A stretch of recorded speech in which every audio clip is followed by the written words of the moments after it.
છોટાઉદેપુર જિલ્લાના પાવીજેતપુર તાલુકાના કદવાલ ગામ પાસે આવેલા ભાભર સિંચાઈ વિભાગના તળાવમાં 2 કરોડનો ખર્ચ કરવા છતાં તળાવમાંથી ખેડૂતોને સિંચાઈનું પાણી નથી મળતું। ભાભર તળાવ છલોછલ ભરેલું છે, તેમ છતાં ખેડૂતોને પાણી નથી મળી રહ્યું। તળાવ પર માટીકામ તેમજ રેલિંગ તેમજ પ્લેટફોર્મ બનાવવામાં આવ્યું છે, તેમાં પણ હલકી કક્ષાની કામગીરી કરવામાં આવી છે।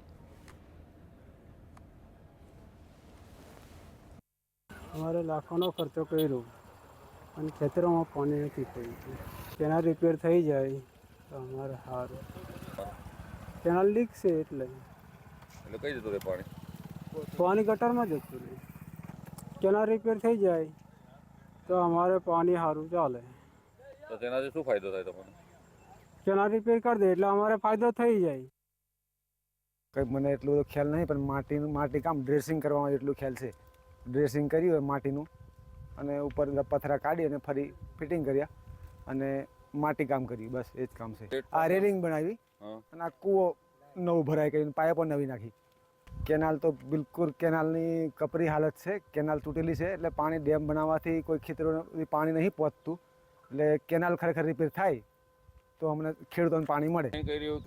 ના, કોઈના ખેતરમાં પાણી નહીં પડતું અને કોઈ આ ડેમનું પગી કે કોઈ પણ રેખદેખ માટે કોઈ માણસ નથી અને મન ફાવે એટલું પાણીનો વેડફાટ થાય અને ખોલવા આવે એટલે ખોલીને જતા રહે એટલે પાણી કોતરમાં જતું હોય એવું થાય।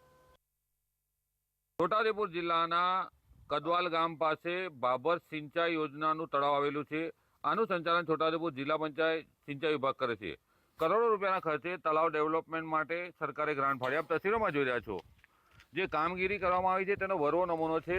તળાવની પારની સાઈડમાં ઝાડી ઝાંખરા મોટા ઉગી નીકળ્યા છે। જ્યારે સફાઈ કરવાની હોય ત્યારે તળાવની સફાઈ કરાવતી નથી। બીજી તરફ આપને બતાવીશું જે રેલિંગ બનાવવામાં આવી છે ઉતરવાની, તે રેલિંગમાં પણ ગેરરીતિ કરવામાં આવી છે। આપ તસવીરોમાં જોઈ રહ્યા છો આ જે પાઇપ લગાવવામાં આવ્યો છે તે પાઇપ લગાવતાની સાથે જ વળી ગયા છે। આખા તસવીરમાં જોઈ શકો છો આપ, જે પાઇપ છે તે પાઇપ વળી ગયા છે। પગથિયા પણ જે બનાવવામાં આવે છે તેની ક્વોલિટી જાળવવામાં નથી આવી।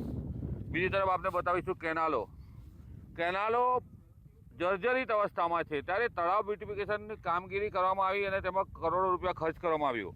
આપ તસવીરોમાં જોઈ શકો। બીજી તરફ આ જે રસ્તો છે, રસ્તો બનાવવામાં આવ્યો, અહીંયા ઝાડવા એટલાય મોટી માત્રામાં ઉગી નીકળેલા છે કે એની કોઈ સીમા નથી। ત્યારે આવા કરોડો રૂપિયા ખર્ચનાર અધિકારીઓ કામની દેખરેખ રાખતા નથી। આદિવાસી વિસ્તારમાં ખેડૂતોને સિંચાઈનું પાણી મળે તે માટે કૂવા રિપેરિંગ કરવામાં આવ્યા, કેનાલો સુધી પાઇપો ખેતરો સુધી પાઇપો નાખવામાં આવી, પરંતુ હજુ સુધી પાણી પહોંચ્યું નથી। ખેડૂતો તો સૂકાને સૂકા રહ્યા, પરંતુ અધિકારીઓ લીલા થઈ ગયા। રફીક ધણીવાલા, GSTV, છોટાઉદેપુર।